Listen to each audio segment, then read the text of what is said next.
Eu não sei o que já aconteceu na tua vida. Eu sei que o Deus que veio nessa noite, quando a tempestade vier, você não tem que ficar com medo ou pular do barco. É quando as coisas saem do controle que você conhece o Jesus.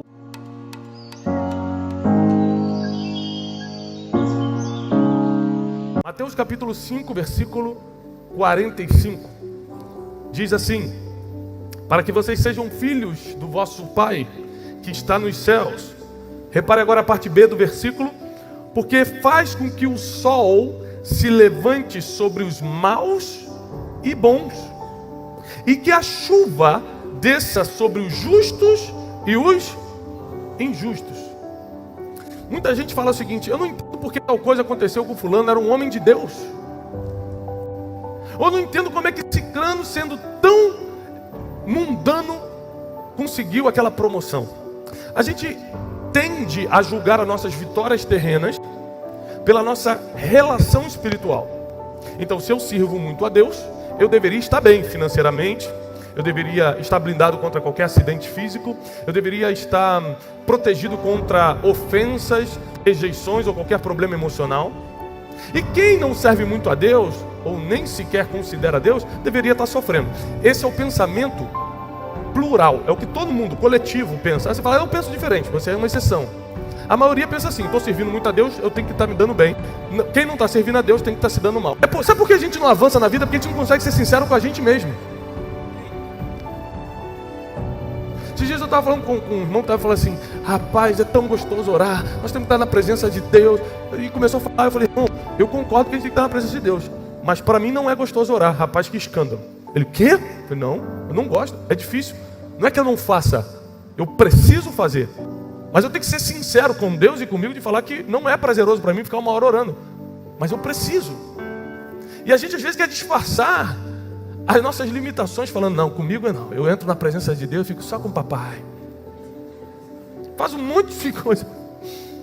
Se nós não formos sinceros com nós mesmos e com Deus, a gente não sai nem do lugar que a gente está. A gente não avança para lugar nenhum. Então eu vou perguntar mais uma vez: é mais ou menos assim que a gente pensa ou não? Quem está servindo a Deus vai se dar bem, quem não está servindo vai se lascar. Sim ou não? Aí vem Mateus capítulo 5, versículo 45 e fala assim: não, não é assim. O Deus que você serve, ou o Deus que a pessoa que está lá fora não quer servir, faz o sol nascer para os dois. Quem é bom vai ter sol no rosto, quem é ruim vai ter sol no rosto. Quem é mau vai ter chuva para regar as plantas, para fazer as coisas florescerem. E quem é bom também vai ter a mesma chuva.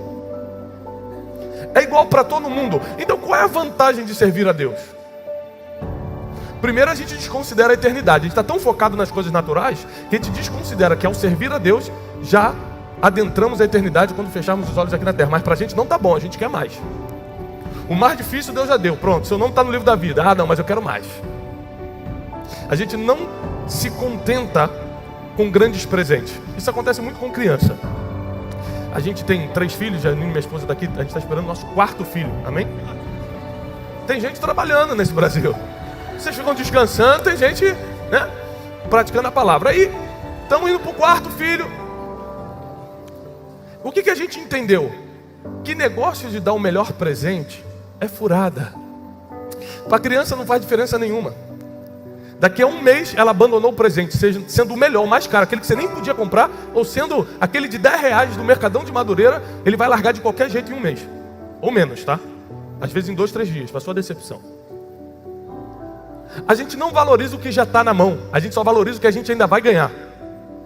É por isso que muita gente acaba com o casamento, porque não valoriza o que Deus já colocou do lado. Por isso tem muita gente murmurando do emprego que está, nem sabe como vai ser a vida sem o emprego, por isso está murmurando.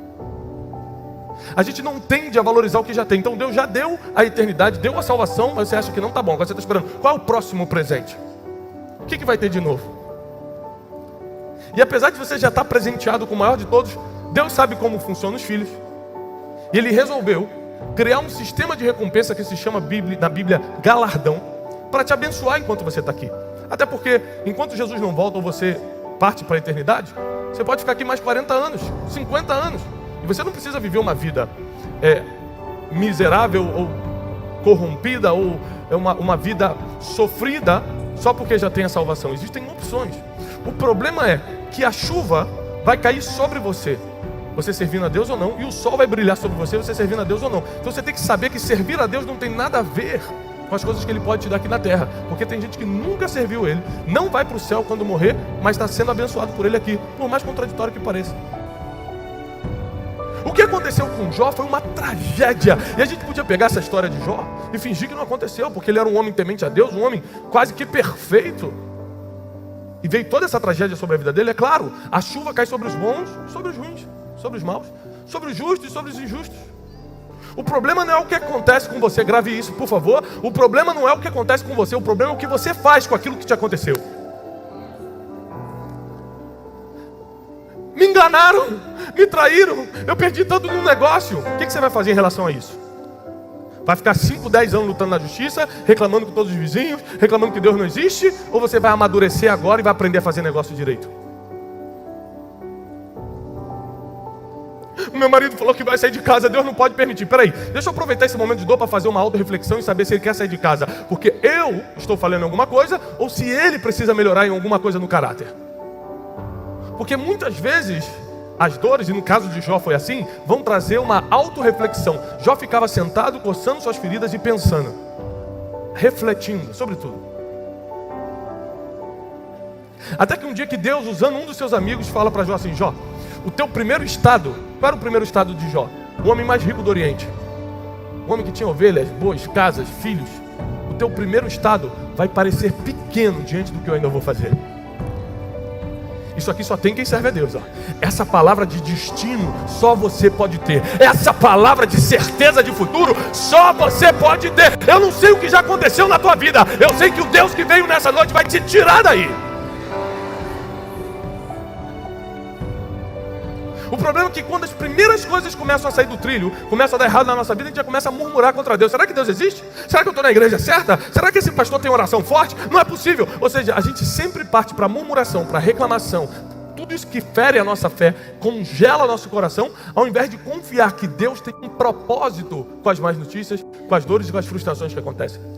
A Bíblia já nos avisou, no mundo teremos mas tem de bom ânimo, eu venci o mundo. O que Jesus fala? Eu não vou te livrar da aflição, eu só vou te dar certeza que no meio da aflição eu vou estar lá. Os discípulos estavam num barco. De repente começou uma forte tempestade. Os discípulos começaram a murmurar falando: e esse aí que está dormindo? Sabe quem estava dormindo? O único que estava dormindo? Jesus, o portador dos milagres, o autor e consumador da fé, o homem que detinha todo o poder em suas mãos, estava dentro de um barco que estava em perigo. Porque por mais que Jesus estivesse no barco, a tempestade veio do mesmo jeito. Jesus estava no barco, as ondas agitaram do mesmo jeito. Jesus estava no barco e todo mundo estava com medo do mesmo jeito. Porque a presença de Jesus não inibe o que vem contra você, mas prepara para você sair quando ele vem, quando as coisas vêm. A presença de... Aqui acontece, quando a tempestade vem, Jesus levanta e dá uma ordem. Quando a tempestade vier, você não tem que ficar com medo ou pular do barco, tem que esperar ele dar uma ordem, porque é debaixo da ordem dele que você sai da tempestade.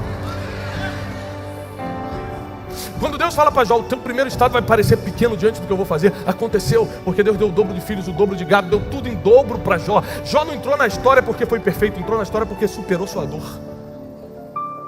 Você pode continuar lamentando, se fazendo de vítima: eu sofro muito, eu sou injustiçado, você não conhece o meu passado, meu pai, fulano, ciclano, o governo. Você pode continuar culpando todo mundo, se vitimizando, mas na verdade o poder dos poderes está em você. Deus está com você. Você só não sai dessa situação porque ainda não aprendeu a escutar a última palavra. A primeira coisa, quando você está numa situação delicada e desconfortável, você fica tentando tomar decisões sozinho. Vou fazer tal coisa, vou ligar para o fulano, vou tentar isso. As primeiras coisas que vêm na sua mente é: por que Jesus continua dormindo? Se a tempestade está aqui, eu estou pensando já em pular do barco. Quando a onda começa a bater, parece que o medo fica mais alto do que a confiança naquele que ainda está dormindo, mas vai acordar para dar a palavra. Jó ficou dias se lamentando, coçando suas feridas. Mas no momento certo, o Deus que faz o milagre acontecer soltou uma palavra, e toda a restituição começou a vir sobre a vida de Jó.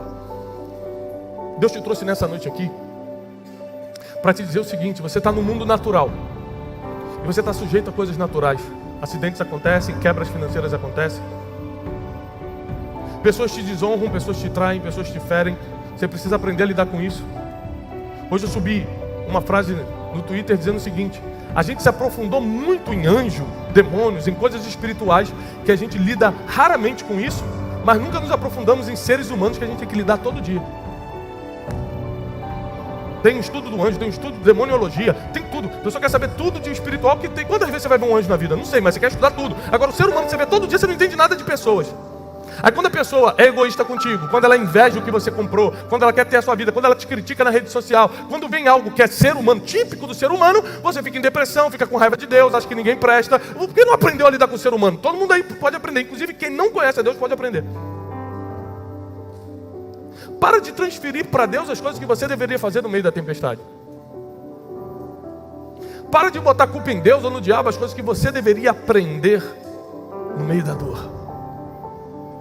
Porque você nunca cresce ou aprende algo quando está passeando na Disney ou jantando em Paris. É quando não tem mais nenhum real no bolso que você começa a conhecer o Deus da provisão. É quando o diagnóstico chega que você conhece Jeová Rafá. É quando as coisas saem do controle que você conhece o Jesus que está ainda no barco e pode soltar uma palavra. Sabe por que eu estou no altar hoje? Não é por obrigação. Não é porque um anjo apareceu para mim. Comece a pregar.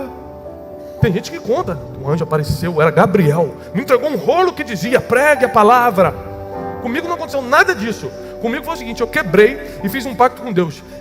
Quem passar pela minha vida não vai quebrar nem emocionalmente, nem financeiramente, nem familiarmente e nem espiritualmente. Então Deus me colocou no altar para falar com o máximo de pessoas, para que você, quando passe pela minha vida, nunca mais volte para o passado, nunca mais volte para a dor, nunca mais pule do barco no meio da tempestade. Então olha que coisa linda, porque é no meio da dor que você pode descobrir o teu propósito. É no meio do sofrimento que você pode descobrir o teu chamado. Quantas pessoas vão perder se você não pular esse sofrimento, essa decepção, essa quebra e começar a viver o teu propósito, o teu destino nessa terra? Tem muita gente que precisa de você. Hoje você está achando: mas pastor, eu não sei nada. Mas o pouco que você sabe é muito para quem não sabe nada.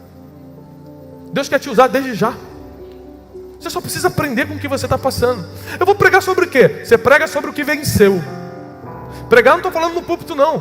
Lá no teu trabalho. Eu não sei como falar de Jesus. Você já venceu alguma coisa? Se você não venceu nada na vida, vai ser difícil falar de Jesus mesmo. Agora duvido que você que venceu uma quebra conjugal, o marido já ia sair de casa, Deus restaurou, que você não tem autoridade e palavra na boca para pregar para alguém. Duvido. Porque você só tem autoridade quando venceu uma batalha. O problema é que você ficou a vida toda fugindo de problema, fugindo de batalha, hoje não tem experiência para contar para ninguém. E é por isso que Deus fala: calma, eu mandei tudo isso justamente para você aprender, para você ter história para contar, para você ter experiência. Quando você tem experiência, o medo de falar vai embora, você fica à vontade de falar com a pessoa. O que eu estou pregando aqui hoje para você não é teologia, é o que eu passei. Se eu não passasse por isso, eu não teria autoridade para explicar. Uma vez, um jovem me procurou e falou assim: pastor, eu fui abusado na infância. Eu não sei porque Deus permite isso. E eu li esse versículo: olha, as coisas acontecem para bons e maus, justos e injustos. Aconteceu com gente boa, com gente má. Você tem uma opção: ficar para sempre botando a culpa em Deus, porque Ele falou isso. Deus não me protegeu quando eu era pequeno, eu não escolhi isso. Eu falei: você tem razão, você era pequeno, você não escolheu. Mas hoje, agora, você é grande. Você pode decidir o que vai fazer com isso. Para que me serve isso? Ele me perguntou. Eu falei: por exemplo, eu, com toda a sabedoria que Deus me deu, com mestrado e com doutorado nos Estados Unidos, eu não consigo ensinar as pessoas a lidar com a dor de uma violação, de um abuso sexual. Você consegue. Você consegue reconhecer a dor no olhar de uma pessoa que passou por coisa igual ou pior e curar essa pessoa com uma palavra de autoridade. Eu não consigo, eu só consigo ser superficial. Deus te deu uma experiência de vida que pode virar dor ou pode virar crescimento. Você pode ficar embaixo chorando a vida toda ou pode estar no altar dando testemunho. Você decide o que faz com a sua dor. Você decide o que faz com o seu sofrimento. Você decide se vai aquele que fica tagarelando quando as ondas estão batendo no barco ou aqueles que estão esperando, com os olhos fixos no Jesus que pode liberar uma palavra. Você decide hoje. Jó decidiu, recebeu a restituição em dobro de tudo que tinha. E todos os outros homens e mulheres na Bíblia, a mesma coisa aconteceu.